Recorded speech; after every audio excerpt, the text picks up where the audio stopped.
17 November 2026 পুরোপুরি jam packed Dhaka stadium.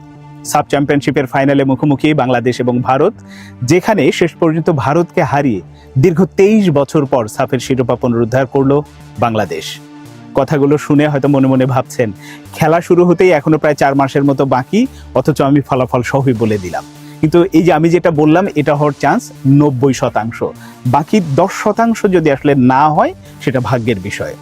কিন্তু আসলেই কি বাংলাদেশ চ্যাম্পিয়ন হতে যাচ্ছে? সবাই যেটা আমরা ভাবছি, কেমন করতে পারে বাংলাদেশ, বা আসলে চ্যাম্পিয়ন হওয়ার পথে বাংলাদেশের মূল বাধাটা কোথায়, এটা নিয়ে বিস্তারিত বলার চেষ্টা করব, আশা করি শুনবেন। শুরুতেই বলি যে সাফের ড্র হয়ে গেছে। বাংলাদেশ এ গ্রুপে পড়েছে, গ্রুপ প্রতিপক্ষ হিসেবে পেয়েছে শ্রীলঙ্কা এবং ভুটানকে, আর বি গ্রুপে আছে ভারত, পাকিস্তান এবং মালদ্বীপ। বাংলাদেশ চ্যাম্পিয়ন হতে পারে যে কথাটা আমি বলে ফেললাম শুরুতে, এটা তো মুখের কথা, কিন্তু কাজে বা বাস্তব তো ভিন্ন। কারণ চ্যাম্পিয়ন হতে হলে গ্রুপ পর্বের বাধা পের হতে হবে, সেখান থেকে সেমিফাইনাল, তারপরে ফাইনাল জিততে হবে। তো এই যে গ্রুপ পর্বে শ্রীলঙ্কা এবং ভুটানকে পেয়েছে, এর সাথে আবার গ্রুপে আরও একটা দল যোগ হতে পারে, সেটা হচ্ছে নেপাল। কারণ নেপাল এখন ফিফার নিষেধাজ্ঞায় আছে, যদি তারা সেপ্টেম্বরের মধ্যে নিষেধাজ্ঞা মানে তাদের ওপর থেকে উইথড্র হয়, সেক্ষেত্রে বাংলাদেশের এই গ্রুপে যুক্ত হবে। তো যেহেতু সেটা যদি কিন্তু বিষয়, আমি ওইটা নিয়ে আগে কথা বলতে চাচ্ছি না। আমি ভুটান এবং শ্রীলঙ্কাকে ধরেই কথা বলি। বাংলাদেশের জন্য প্রথম একেবারে গুরুত্বপূর্ণ বাঁচা মরার ম্যাচ যদি বলি, প্রথম ম্যাচটা হচ্ছে সবচেয়ে বেশি গুরুত্বপূর্ণ, শ্রীলঙ্কার বিপক্ষে 4 তারিখে যেটা হবে।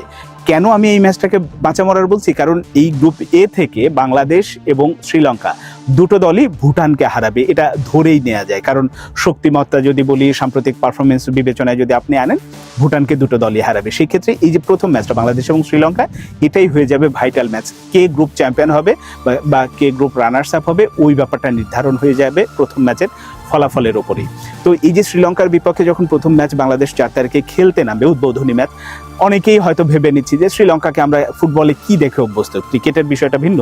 ফুটবলে যে বাংলাদেশ বলে কয়ে আসলে শ্রীলঙ্কাকে হারাতে পারে, এমনটাই। কিন্তু 2025 সালের পর থেকে যে শ্রীলঙ্কা আর 25 সালের আগে যে শ্রীলঙ্কা, এই দুটোকে যদি কেউ এক করে ফেলেন, গুলিয়ে ফেলেন, তাহলে মারাত্মক রকম ভুল করবেন। কারণ এই শ্রীলঙ্কা দলটা একটা বড় রকম সংস্কারের ভেতর দিয়ে গেছে এবং যাচ্ছে তারা।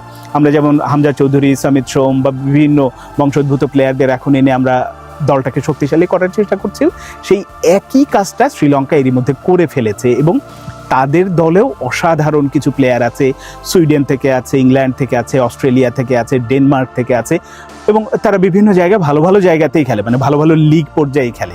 ফলে যেটা হয়েছে যে এই শ্রীলঙ্কাকে হালকা করে দেখার কোনো রকম অবকাশ নেই। এবং তারা এশিয়ান কাপ বাছাই পর্বের, আপনাদের নিশ্চয়ই মনে আছে, তারা কিন্তু তুর্কমেনিস্তানের মতো দলকে হারিয়ে দিয়েছিল। রিসেন্ট তারা যে ম্যাচের জয় পরাজয়ের ব্যবধান যদি চিন্তা করেন, আগে যেটা হতো যে 4-0, 5-0, 6-0, ওই ব্যাপারটা কিন্তু নাই। শক্তিশালী দলগুলোর বিপক্ষেও তারা 1-0 গোলে হারছে, 3-1 গোলে হারছে, এইরকম ব্যবধানটা আছে।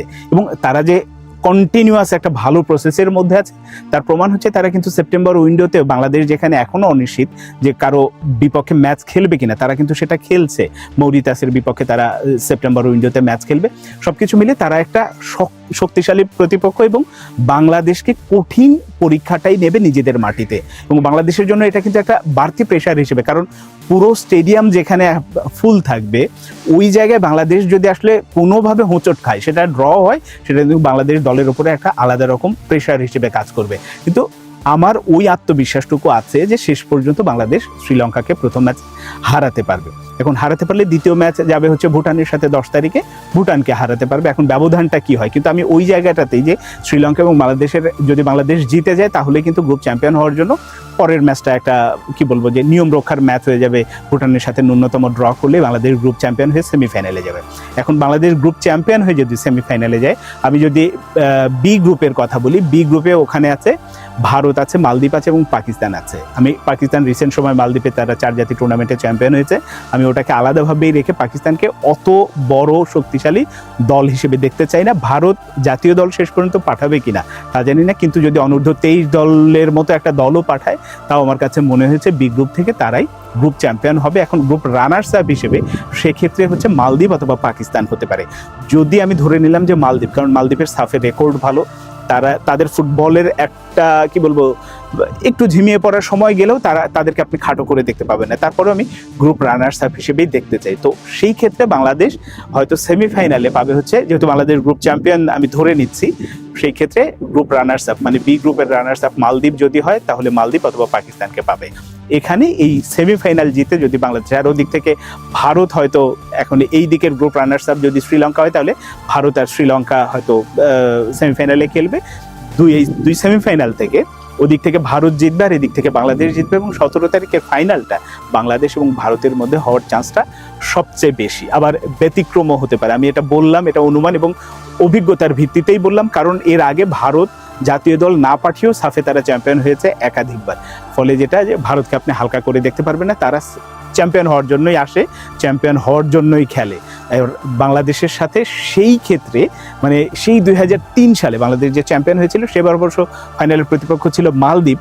এবার হয়তো মালদ্বীপ না হয়ে শেষ পর্যন্ত হয়তো ভারতকে পেতে পারে। ভারতের সাথে আমার একটা সাফের, আমার প্রথম সাংবাদিকতা ক্যারিয়ারের প্রথম, যেটা 2005 সালে হয়েছিল পাকিস্তানের করাচিতে, ওই সাফের ফাইনালে বাংলাদেশ এবং ভারত মুখোমুখি হয়েছিল, কিন্তু সেবার বাংলাদেশ হেরে গিয়েছিল। তো অনেক বছর পর সাফের ফাইনালে আবার বাংলাদেশ এবং ভারত মুখোমুখি হওয়ার চান্সটা সবচেয়ে বেশি। এখন দেখা যাক শেষ পর্যন্ত এটা হয় কিনা। আবার ব্যতিক্রমও হয়ে যেতে পারে, কিন্তু আমি এই যে এত ইকুয়েশন বলছি, শেষ পর্যন্ত দেখা যাচ্ছে এমনও যদি হয় যে একই গ্রুপ থেকে বাংলাদেশ এবং শ্রীলঙ্কা, হয়তো এই গ্রুপ থেকেই দুটো দল শেষ পর্যন্ত ফাইনালে উঠে গেল, সেটা হলেও অবাক হওয়ার কিছু থাকবে না।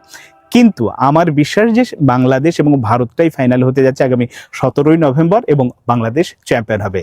শেষ পর্যন্ত কি হয় দেখা যাক। এখন চমক হিসেবে বাংলাদেশ দলে অনেকগুলো মানে অনেক রকম শঙ্কাও তৈরি হয়েছে যে হামজা চৌধুরীকে পুরো টুর্নামেন্টে পাওয়া যাবে কিনা, ফারহান আলী ওয়াহিদকে হয়তো শুরুতে পাওয়া যাবে না। কিন্তু ফাহাদ করিম যেটা জানিয়েছে মিডিয়াকে, যে বেশ কয়েকজন, টমাস ডুলি খানিকটা চমকই দেবে হয়তো সেপ্টেম্বর উইন্ডোতে যখন আসলে বাংলাদেশ প্রীতি ম্যাচ খেলবে, সেখানে বেশ কয়েকজন বংশোদ্ভূত প্লেয়ার এখন যারা খেলছেন তার বাইরে থেকেও 4-5 জনকে নাকি দেখা যেতে পারে। এখন দেখা যাক শেষ পর্যন্ত সেটা হলে বাংলাদেশ দল কিন্তু এখন যে শক্তিমত্তা আছে এর চেয়েও বেশি শক্তি নিয়ে সাফে টুর্নামেন্টে শুরু করবে। এখন দেখা যাক শেষ পর্যন্ত আসলে হয় কিনা। আমি যে অনুমানটা করলাম বা আমি যে কি বলবো স্বপ্নের কথাটা বললাম, সেটা শেষ পর্যন্ত বাস্তবায়ন হয় কিনা টুর্নামেন্টের প্রথম ম্যাচ দিয়ে অন্তত তার গতিপথ খানিকটা হলেও নির্ধারণ হয়ে যাবে।